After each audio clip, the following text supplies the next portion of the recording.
Hello YouTube, Gary RGJ Outdoors here again, doing a tag response thanks to Darren at widgy Bushcraft. Great channel, fantastic bloke. He's tagged me in the 3 favourite items in me first aid kit.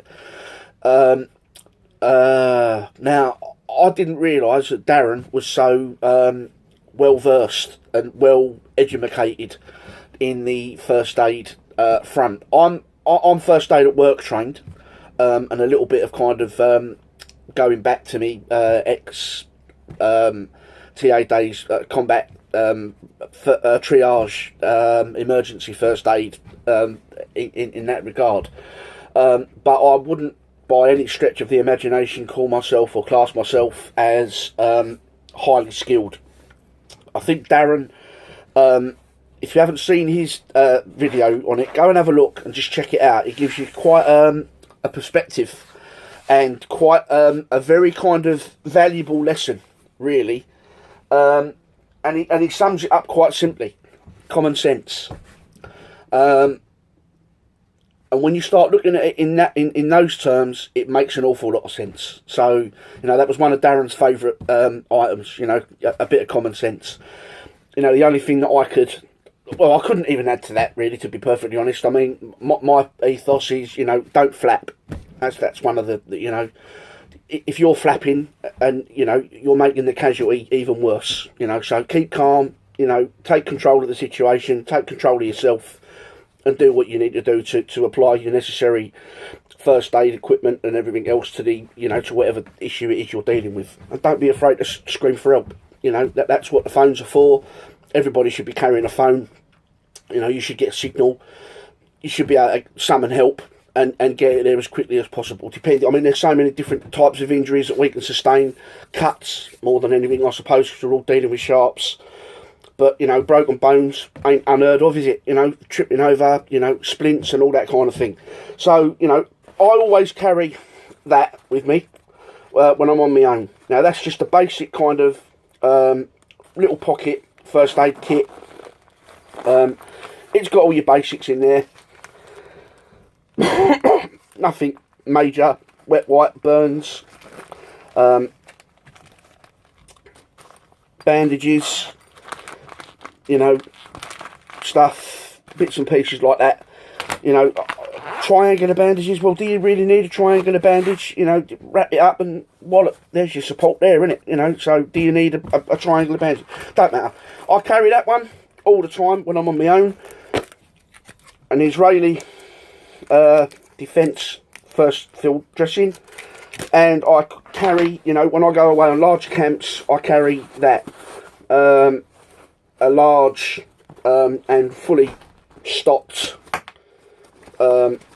first aid kit for not only for myself but anybody else that may or may not be about.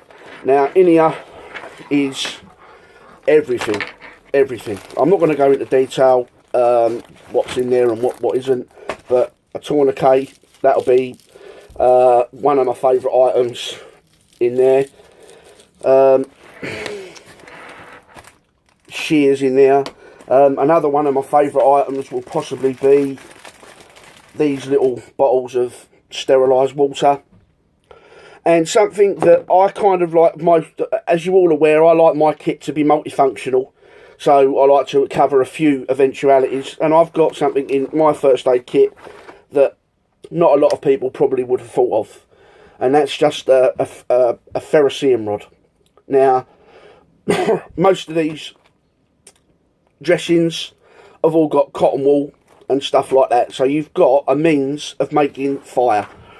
So, you know, if you're, for whatever reason, if you can't get something, you know, you could make a fire, you could, you know, back to, you know, old school smoke signals, blah blah blah, you know, you've got a way of making fire, keeping yourself warm and bits and pieces if you find yourself away from kit. So they're my 3 favourite items. With tourniquet, you know, stop your bleeding, sterilise, clean your wound dressing, eyes, you know, whatever, and the ferrocerium rod, just something different.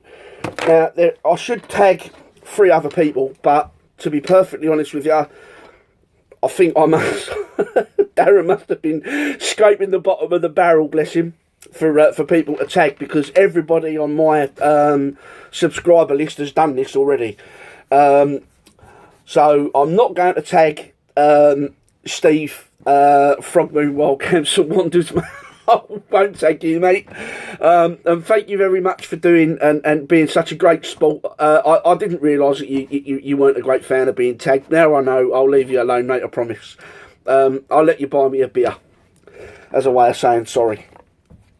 So yeah, so I won't tag any more people, because I don't know of any other people that I can tag, because they've all, Prep Nomad's done it, Ginger Bushcraft has done it, Andy Ragg has done it. I think everyone on my subscriber list has done it. Darren's already nominated UK Yankee, so he would have been the only person that I would have thought about doing it. But yeah, there it is. So there it is, short and sweet. You know, don't flap, don't panic. Just take control of the situation, control yourself, control the situation that you're presented with, and you know, don't be afraid to scream for help. You know, that's what it's there for. And my three, as I say, you've seen me three items that I would, you know, that are my favourites. So yeah, crack on, and good luck with all the others that have been nominated. And I'll look forward to seeing your videos. Once again, thank you very much, Darren, for Widgy Bushcraft for the nomination. Gutted that you can't make Edale, mate. Really gutted. But I'm looking forward to Edale. That should be a great few days. I think Drew's put a few more posts up on Facebook about it all. £10 a night, but he's going to he'll explain the reason why it's gone up a little bit in price. But off a tenner a night, you know what I mean? For it you can't argue with it. You know what I mean? You can't argue with tenner a night. That's amazing value, in my opinion. So there we go. So short and sweet. And Gary RGJ Outdoors out. See you later on.